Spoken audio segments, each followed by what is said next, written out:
hatiku, lihat hatiku Tuhan, lihat hatiku, apakah ku sungguh mengasihi Yesus, Kau yang Maha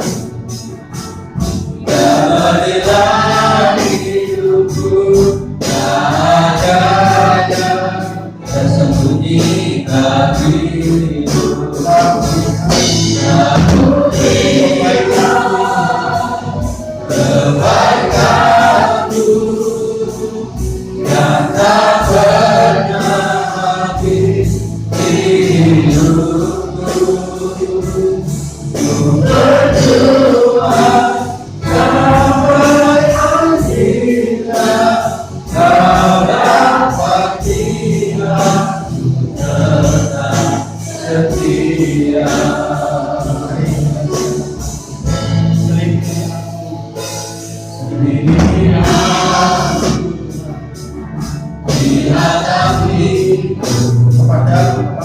Apakah ku sungguh mengasihi Yesus, yang Maha. Saya mengajak Bapak Ibu Saudara untuk berdiri dengan kesungguhan hati kita.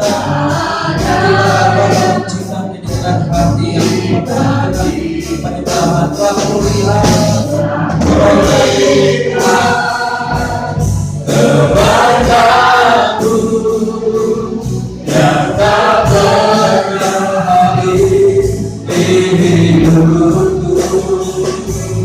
Ku berdoa sampai akhirnya Kau dapati aku tetap setia. Ku lihat kebaikanmu,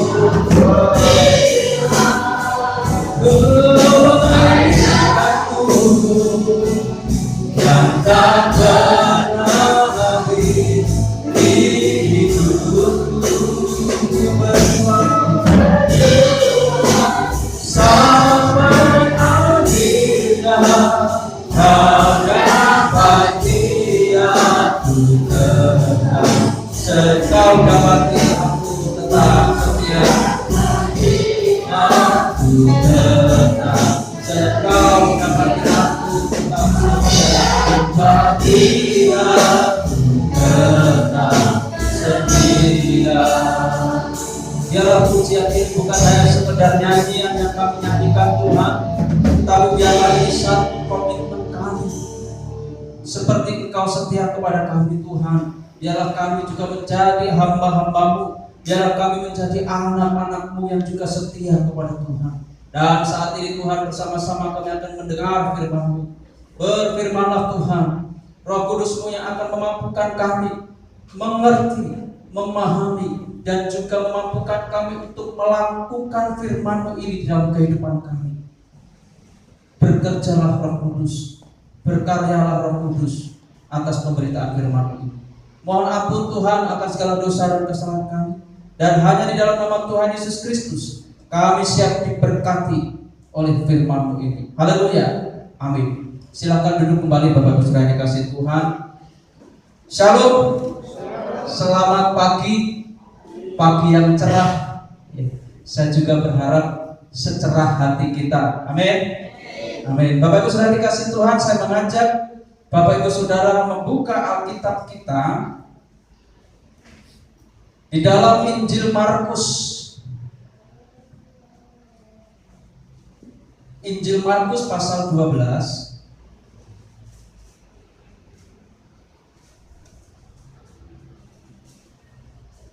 ayatnya ayat yang ke-30. Satu ayat saja. Injil Markus pasal 12 ayatnya ayat yang ke-30. Sudah ketemu? Amin. Kita akan baca bersama-sama. 1, 2, 3.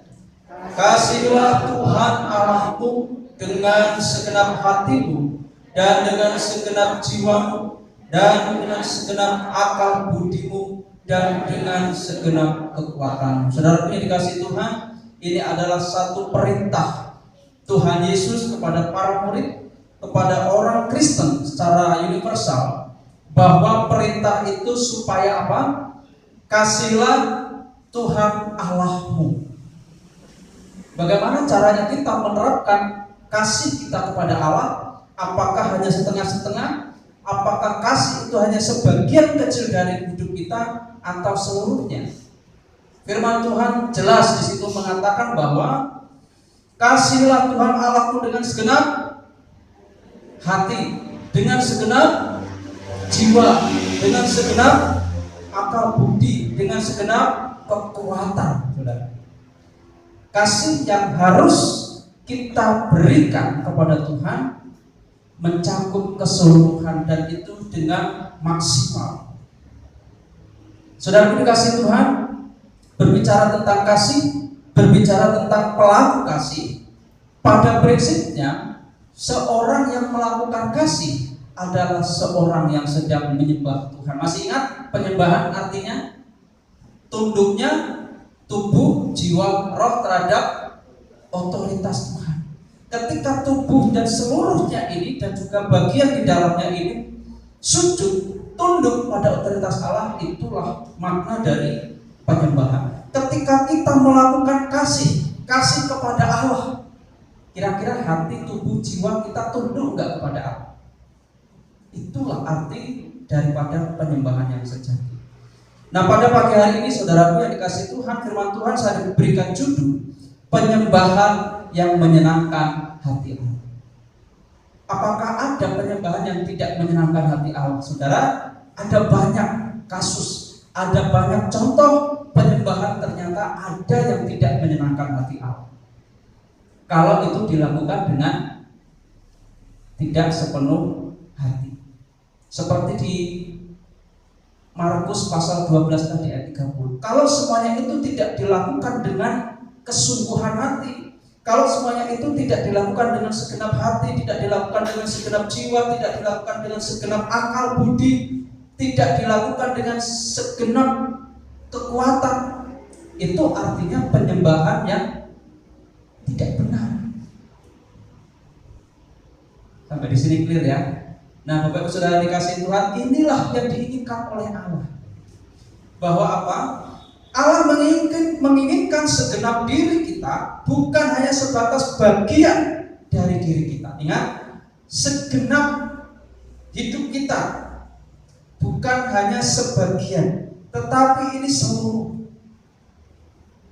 Dia hanya menilai komitmen yang melibatkan keseluruhan hidup kita, bukan komitmen yang hanya setengah-setengah, serta pengabdian yang penuh, bukan hanya sebagian kecil dari kehidupan kita, tapi seluruh kehidupan kita ini kita berikan kepada Tuhan. Dan itu yang kita lakukan dengan kesungguhan, dengan sepenuh kekuatan kita berikan kepada Tuhan untuk mengasihi Tuhan. Nah, saudara dikasih Tuhan, jenis penyembahan yang menyenangkan Allah itu ada dua, saudara. Di sini saya mencatat ada dua, sesungguhnya kalau mau dicari lagi ada banyak, tapi tidak akan cukup untuk kita bahas hari ini. Dua saja untuk hari ini. Jenis penyembahan yang menyenangkan Allah ada dua karakteristik. Kemarin saya mempelajari itu ada 4 sesungguhnya, tetapi saya press-in menjadi 2 bagian saja. Bagian yang pertama, Bapak Saudara, kita akan lihat di dalam Injil Yohanes. Injil Yohanes pasal yang keempat ayat yang ke-23. Demikian firman Tuhan. Saya akan bacakan untuk Bapak Ibu Saudara.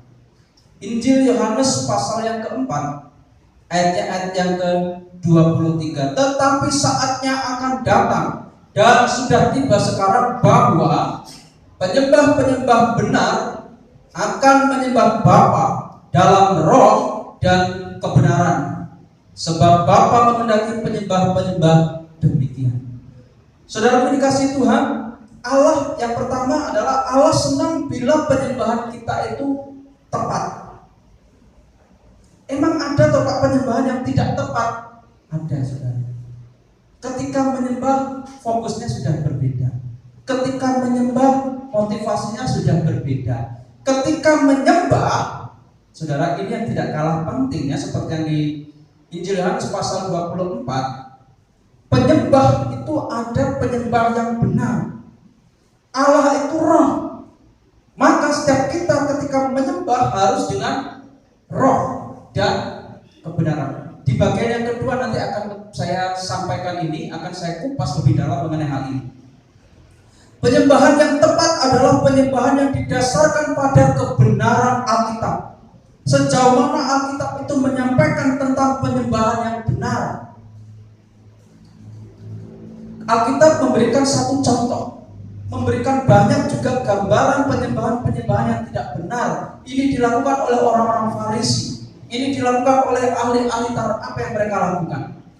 Ketika ia menyembah Allah, ia lakukan di mana? Pinggir jalan. Ketika ia menyembah Allah, ia melakukan di depan banyak orang. Apakah tidak boleh? Boleh. Tetapi kita akan lihat apa yang menjadi motivasi mereka menyembah Allah di hadapan banyak orang dan di tepi-tepi jalan. Saudara tahu tujuannya apa? Itu hanya sebagai topeng. Itu hanya sebagai, kalau Tuhan Yesus memberikan satu teguran kritikan kepada orang-orang Farisi, kepada ahli Taurat, engkau ini seperti kuburan yang dilabur putih. Artinya apa? Dari luar tampak indah, dari luar tampak bagus, dari luar engkau tampak agamis, dari luar tampak begitu rohaniwan, tetapi di dalamnya, bahasa Alkitab apa? Penuh dengan tulang belulang. Artinya apa? Ada kebusukan di situ. Ada hal yang tidak baik, ada hal yang tidak benar, ada hal yang tidak berkenan ketika engkau melakukan penyembahan. Motivasinya berbeda, supaya mereka diakui oleh orang-orang Yahudi. Oh, ini loh orang Farisi. Oh, ini loh ahli Taurat. Mereka sedang menyembah Tuhan, mereka sedang berdoa kepada Tuhan. Padahal mereka hanya ingin dipuji. Mereka hanya ingin diakui keberadaannya sebagai seorang pelaku agama. Apakah kita hanya akan menjadi seorang seperti orang-orang ini? Ataukah kita akan menjadi orang-orang yang benar menyembah Allah dengan tepat, yaitu dengan roh dan kebenaran? Seperti dalam Injil Yohanes pasal 4 ayat 23 ini, Bapak Saudara, bahwa penyembahan yang tepat adalah dalam roh dan kebenaran. Ketika Tuhan Yesus berkata menyembah dalam roh dan kebenaran, dia tidak menunjuk kepada Roh Kudus. Perhatikan saudara. Perhatikan di ayat yang ke-23 ini. Saya akan bacakan bahwa penyembah-penyembah benar akan menyembah Bapa dalam roh. Kata roh itu tidak menunjuk kepada roh Allah. R-nya kecil ya. Tetapi di situ menunjuk kepada roh manusia itu sendiri. Bukan menyembah Allah. Berarti kalau engkau mau menyembah Allah, rohmu itulah yang menyembah kepada Allah. Bukan secara lahiriahmu, bukan secara fisikmu. Mungkin secara fisik kita bisa menunjukkan aku sedang menyembah Allah. Sujud, apakah tidak boleh? Boleh. Sujud itu secara fisik kita menunjukkan penghormatan yang tinggi. Tetapi apakah secara lahiriah saja kita mau menyembah Allah? Tidak. Tetapi di sini rohmu pun juga harus menyembah Allah. Perhatikan saudara di situ. Roh manusia harus menyembah Allah. Bukan fisik yang menyembah. Fisik ini akan ditinggalkan. Fisik ini akan menjadi seperti asam, akan menjadi tanah. Tetapi roh ini loh yang kekal, ini akan bersama-sama dengan Allah. Dan roh ini adalah milik Allah. Makanya manusia itu bisa hidup oleh karena adanya roh. Saudara dikasih Tuhan, dia juga tidak menunjuk roh kepada Roh Kudus, melainkan pada roh manusia. Bahasa yang mudah bisa dipahami gini saudara. Manusia adalah roh yang berdiam dalam satu tubuh, dan Allah merancang manusia untuk berkomunikasi dengan dia. Manusia itu sesungguhnya adalah roh. Perhatikan, saudara dan saya adalah roh yang berdiam di dalam tubuh. Paham ya sampai di sini? Saudara dan saya ini sejatinya adalah roh, tetapi roh yang berdiam di dalam tubuh yang fana. Oleh karena itu, kalau kita menyembah, ya kita harus menyembahnya dengan roh dan kebenaran. Nanti akan saya berikan gambarannya lebih terang lagi, saudara. Penyembahan adalah sebuah tanggal tanggapan roh kita yang berdiam di dalam tubuh terhadap roh Allah serta kebenaran sejati yang bersumber dari Allah. Jadi penyembahan itu tanggapan roh. Tanggapan roh kita atau tanggapan tubuh ini, hidup yang ada dalam tubuh ini terhadap roh Allah dan juga kebenaran. Kebenaran itu apa yang kita yakini, saudara? Firman Tuhan. Jadi tanggapan kita terhadap Allah dan terhadap kebenaran. Artinya apa? Ketika kita menyembah Tuhan dengan roh, berarti ada satu hal yang kita lakukan dan itu datangnya dari roh kita yang mau bersekutu dengan Allah. Artinya harus ada tindakan nyata, harus ada perbuatan yang menunjukkan bahwa kita ini sedang menyembah Allah. Sampai di sini paham ya? Harus ada tindakan yang menunjukkan bahwa roh kita ini sedang melakukan satu komunikasi dengan Allah. Apakah komunikasi itu hanya dilakukan dalam doa? Tidak. Komunikasi itu bisa dilakukan melalui tindakan, melalui perbuatan. Bagaimana caranya? Menjadi pelaku firman Tuhan. Ketika sedang melakukan firman Tuhan, saat itulah roh kita ini sesungguhnya sedang menyembah Allah. Karena apa? Kita sedang tunduk pada otoritas Allah.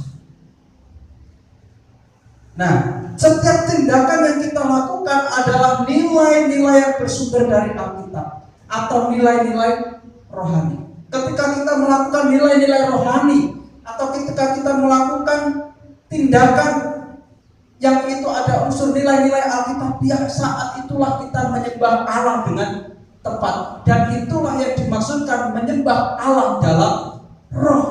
Karena diri kita ini mau melakukan yang menyenangkan hati Allah. Karena hati kita, hidup kita ini digerakkan oleh roh untuk melakukan yang terbaik kepada Allah. Contohnya kasih. Seperti di dalam Markus tadi, kasihilah Tuhan Allahmu. Ketika kita didorong untuk melakukan kasih kepada Allah, saat itulah engkau sedang menyembah Allah.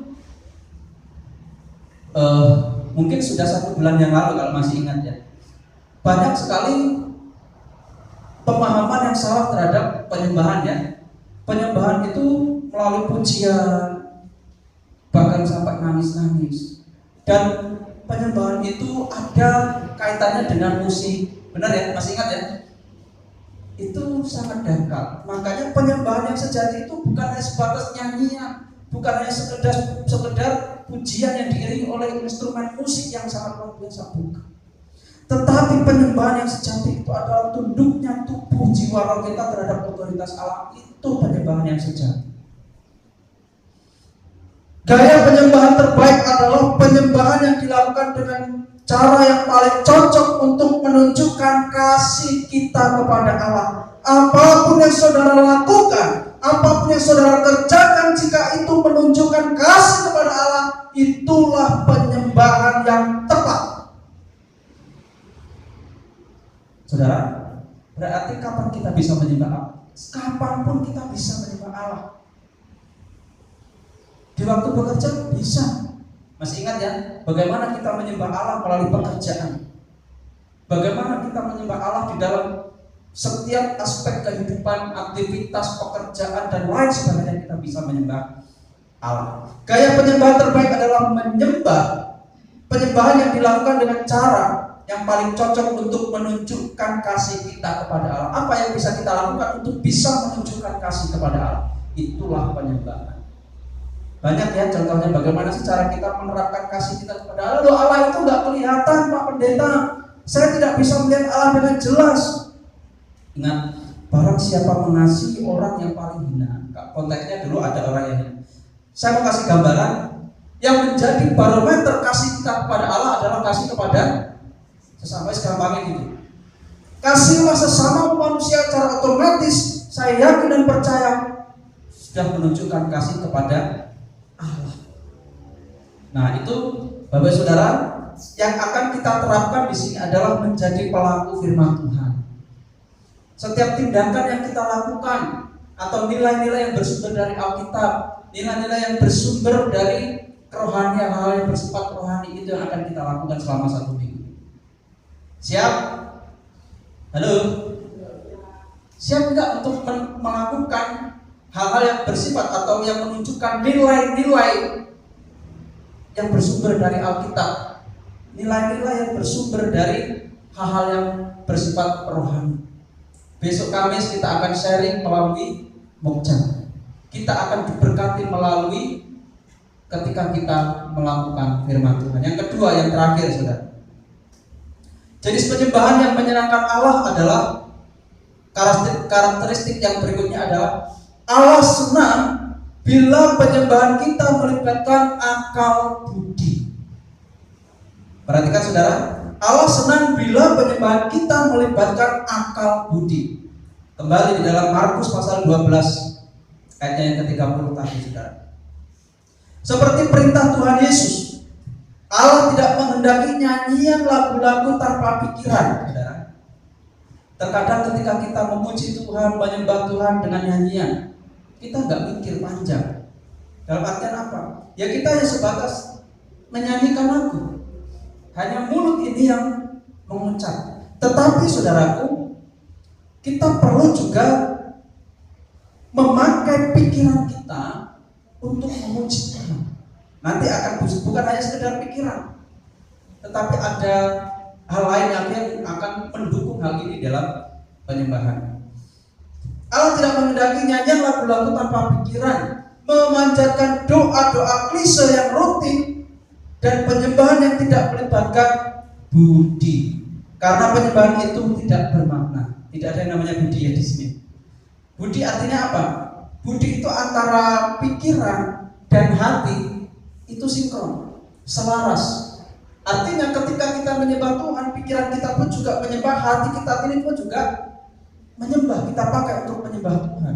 Artinya kita tahu apa yang kita ucapkan ini, kita sadar betul. Apa yang kita sampaikan kepada Allah ini keluar dari dalam hati.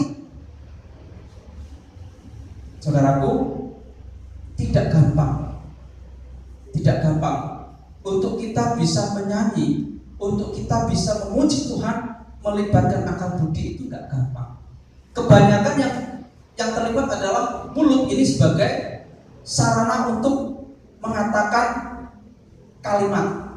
Ya, jadi ketika kita menyembah itu keluar dari mulut kata-kata, mentok hanya sebatas pikiran, tidak sampai dari dalam hati. Nah, tapi ini masih belum, Bapak Ibu Saudara yang dikasih Tuhan, masih belum cukup. Penyembahan hanya dari dalam hati itu masih belum cukup. Tetapi Bapak Ibu Saudara yang dikasih Tuhan, nanti kita akan bahas lagi. Setiap penyembahan haruslah melibatkan baik pikiran maupun akal budi. Tuhan Yesus menyebut penyembahan tanpa akal budi hanyalah sebagai pengulangan yang sia-sia. Bahkan istilah Alkitab dapat disebut bertele-tele. Janganlah engkau berdoa seperti orang munafik, kata Tuhan Yesus kan, yang doanya panjang, bertele-tele, bolak-balik, tetapi itu hanya sebatas ucapan, tidak keluar dari dalam hati. Nah, Tuhan Yesus mengecap hal ini. Tuhan Yesus tidak mau. Artinya apa? Supaya orang menganggap, wah pinternya berdoa, wah pinternya dan lain sebagainya. Tidak. Tetapi penyembahan yang melibatkan akal budi di sini ada emosional yang juga muncul dari dalam hati. Makanya jangan kaget ketika orang menyembah Tuhan dengan sungguh-sungguh, ada yang nangis, ya, ada yang nangis, bahkan ada yang pingsan. Karena apa? Karena dia benar-benar dari dalam hati itu bentuk emosional. Dan yang paling perlu saudara ketahui adalah ini, saudara. Penyembahan yang menyenangkan Allah sangat berkaitan dengan emosi, dan ajaran Alkitab itu menggunakan hati serta pikiran. Dampaknya, saudara, ketika penyembahan itu benar-benar dilakukan melalui akal budi, dampak yang muncul di dalam penyembah, seorang yang sedang menyembah itu adalah dia akan menyadari, dia akan sadar akan keberadaannya yang berdosa. Dia akan sadar akan keberadaannya yang kotor. Ia akan sadar akan keberadaannya yang hina. Ia akan sadar akan keberadaannya yang tidak berarti di depan Tuhan Yesus. Dan yang dia lakukan endingnya apa? Ada pertobatan. Ini adalah satu penyembahan yang melibatkan akal budi, saudara. Pikiran, hati, emosional ini bekerja bersama-sama sehingga membuahkan pertobatan. Tapi ini hanya sebatas akal budi. Padahal Allah mintanya apa? Dengan roh. Masih belum cukup melalui akal budi, saudara. Meskipun ada pertobatan. Karena emosional pun juga bisa. Tetapi roh akan bisa membuat lebih dari sekedar ini, saudara. Bukan hanya sekedar pertobatan, tapi ia sadar betul dan ia memiliki suatu pengenalan pribadi akan Allah melalui penyembahan. Dan pengenalan itu, saudaraku, mungkin untuk mengenali Allah melalui Alkitab ini terlalu sempit. Kita bisa mengenali banyak hal, bahkan kita mengenali Allah itu sangat dalam hanya sebatas Alkitab. Tetapi ada satu hal juga yang lebih daripada itu, melalui pengalaman dengan Tuhan. Melalui pengalaman dengan Tuhan bisa membawa kita memiliki pengenalan yang lebih. Dan inilah penyembahan yang sejati. Saudaraku yang dikasihi Tuhan, menyembah dalam roh dan kebenaran artinya hidup kita, hidup ini, hidup yang tinggal di dalam tubuh ini menyembah Allah, memakai akal budi kita ini sebagai satu sarana menyembah, sebagai satu sarana datang kepada Tuhan, sebagai satu sarana untuk mengenali Tuhan di dalam setiap kehidupan kita atau berpengalaman dengan Tuhan. Menyanyi, mengagungkan, menyembah, berdoa yang membuahkan pertobatan serta kesadaran tentang keberadaannya yang berdosa, kotor maupun hina. Ini adalah hasil dari karya roh yang bekerja di dalam diri manusia. Penyembahan yang menyenangkan Allah adalah penyembahan yang dilakukan dengan tepat, yaitu dilakukan dalam roh dan kebenaran, dan penyembahan yang dilakukan melibatkan akal dan budi. Saudara dikasihi Tuhan, sebagai kesimpulannya, kebanyakan orang memiliki pikiran bahwa penyembahan yang menyenangkan Allah adalah menyanyikan pujian dengan ekspresi tubuh yang luar biasa hebatnya. Kebanyakan orang memiliki paham bahwa penyembahan yang menyenangkan Tuhan itu harus ekspresif atau dengan menggunakan ekspresi tubuh. Tidak salah, tetapi saudaraku, itu kurang tepat. Penyembahan yang benar adalah dilakukan dengan hati. Penyembahan yang benar harus didorong oleh roh, karena sejatinya seorang yang menyembah adalah seorang atau roh yang ingin datang kepada Allah untuk menyembah Allah. Kita adalah roh yang diam di dalam tubuh. Jadi ketika kita menyembah, ya roh inilah yang mendorong kita untuk menyembah Allah. Bukan secara lahiriah, secara fisik kita sujud, secara fisik kita menunjukkan penyembahan, bukan. Tetapi roh kita inilah yang menyembah. Melalui akal budi, hati dan pikiran ini bekerja menunjukkan satu kerinduan untuk datang kepada Tuhan. Karena itu adalah dorongan dari roh kita untuk bersekutu dengan Allah.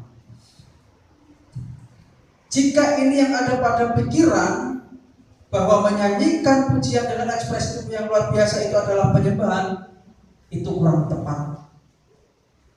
Hal itu bukanlah merupakan suatu kesalahan fatal. Bukan berarti serta-merta saya menyalahkan, oh itu salah, enggak.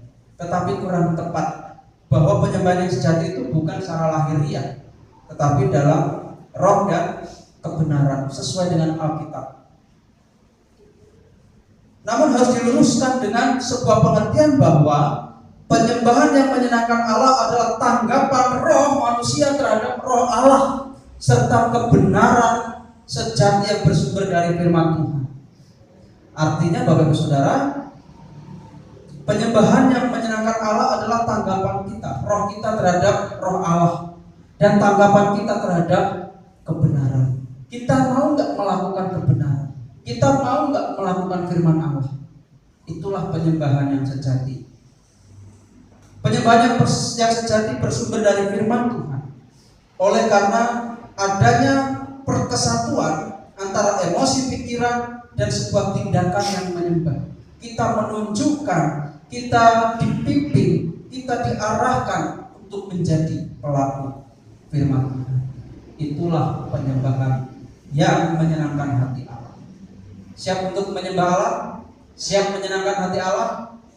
Saya tunggu hari Kamis kesaksiannya. Saya tunggu hari Kamis untuk bisa dibagikan bagaimana aku menyembah Allah. Menyembah Allah tadi sudah saya katakan, ketika kita melakukan nilai-nilai firman Tuhan.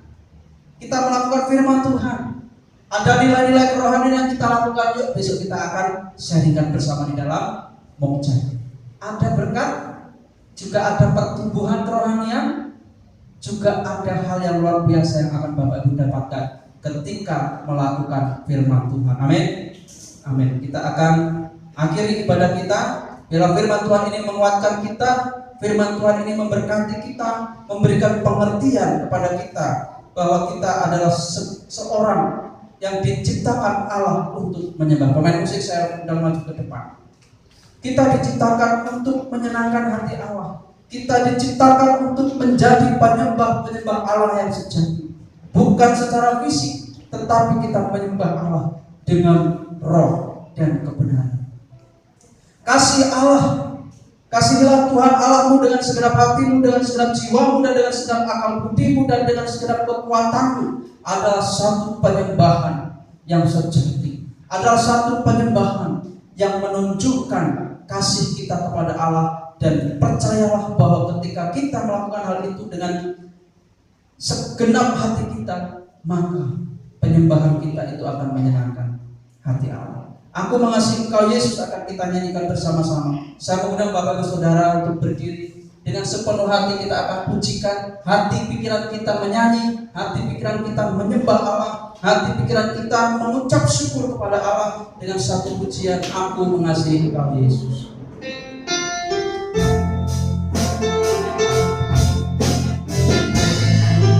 Kita bukan hanya sebatas pendengar firman, tetapi Allah ini, saudara dan saya, menjadi pelaku-pelaku firman. Aku mengasihi Engkau Yesus dengan segenap hatiku. Aku mengasihi Engkau Yesus dengan segenap hatiku. Aku mengasihi Engkau Yesus dengan segenap jiwaku.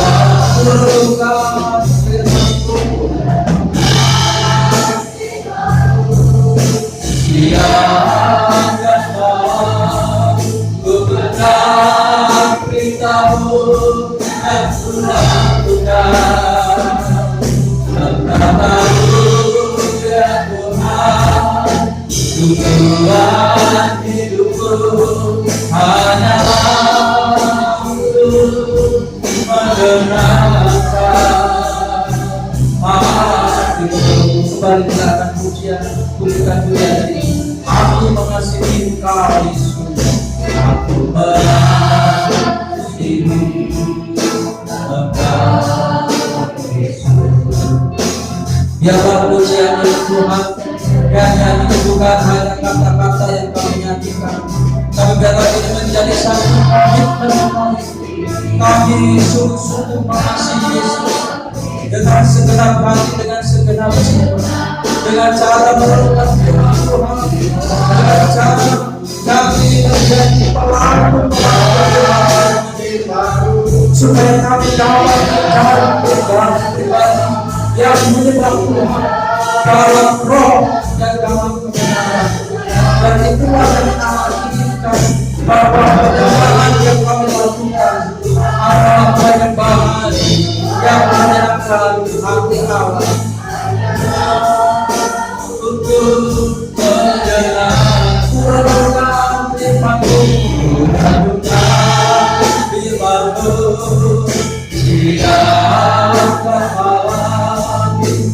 menjaga perintah-Mu dan ku lakukan. Kau tahu firman-Mu yang tujuan hidupku adalah untuk menyenangkan hatimu, hanyalah untuk menyenangkan hatimu, untuk menyenangkan hatimu. Tuhan Yesus, biarlah nyanyian ini bukan hanya sekedar pujian semata, bukan hanya sekedar mulut kami yang memuji Tuhan, tetapi biarlah hati kami, pikiran kami, roh kami juga menyembah Tuhan melalui pujian itu. Ajari kami Tuhan, untuk kami menjadi penyembah-penyembah yang menyenangkan hati Tuhan. Firman-Mu mengajarkan kami bahwa Allah senang bila penyembahan itu dilakukan dengan tepat. Allah itu senang bahwa penyembahan itu melibatkan akal budi kami. Oleh karena itu ya Tuhan, Roh Kudus-Mu yang akan menolong kami, Roh Kudus-Mu yang akan memimpin kami, supaya kami menjadi pribadi-pribadi, supaya kami dapat menjadi penyembah-penyembah Allah yang sejati dan penyembah-penyembah yang menyenangkan hati Tuhan. Kami dapat menerapkan firman Tuhan dan nilai-nilai rohani dalam hidup kami, dan itu merupakan satu penyembahan kepada Tuhan. Ajari kami ya Roh Kudus, pimpinlah kami untuk melakukan firman-Mu ini. Pimpinlah kami, mampukan kami untuk melakukan firman Tuhan, untuk melakukan nilai-nilai Alkitabiah, nilai-nilai firman Tuhan di dalam hidup kami. Dan kami rindu ini akan memberkati kami. Kami rindu ini mengubahkan kami. Kami rindu ini akan membawa kami kepada pendewasaan kerohanian. Iman kami pun juga akan mengalami pendewasaan. Terima kasih Tuhan, terima kasih. Firman-Mu berhenti disampaikan pada saat ini, tapi kami percaya Roh Kudus-Mu tidak akan pernah berhenti membimbing kami, tidak akan pernah berhenti menolong kami, memampukan menjadi pelaku-pelaku firman, atau menjadi penyembah-penyembah yang menyenangkan hati Allah. Terima kasih Tuhan. Dan saat ini kami akan pulang Tuhan. Kami akan meninggalkan tempat kudus-Mu ini Tuhan. Kiranya Engkau memberkati perjalanan kami. Ketika kami pulang, Engkau mengiring kami sampai di rumah dengan selamat, tidak kurang satu apapun juga. Berkumpul kembali dengan keluarga dengan damai sejahtera, dengan sukacita, dengan berkat-berkat Allah, karena kemurahan Tuhan tercurah atas kami. Pulanglah saudaraku. Kiranya kasih karunia dan damai sejahtera yang dari Allah Bapa, penyertaan yang daripada Roh Kudus, menyertai Bapak Ibu Saudara sekalian dari saat ini sampai selama-lamanya. Diberkatilah kiranya setiap langkah kehidupan Bapak Ibu Saudara. Diberkatilah Bapak Ibu Saudara di dalam setiap aktivitas kegiatan Bapak Ibu Saudara, pekerjaan Bapak Ibu Saudara diberkati oleh Tuhan. Diberkatilah rumah tangga Bapak Ibu Saudara. Diberkatilah setiap pergumulan Bapak Ibu Saudara. Karena kita berdoa, kita meminta di dalam satu nama, yaitu Tuhan Yesus Kristus. Terima kasih Tuhan, terima kasih. Kami percaya tidak ada yang mustahil bagi Tuhan. Kami percaya bahwa apa yang kami yakini, ya dan amin, Tuhan akan nyatakan itu atas kami. Di dalam nama Tuhan Yesus Kristus kami berdoa. Haleluya. Amin.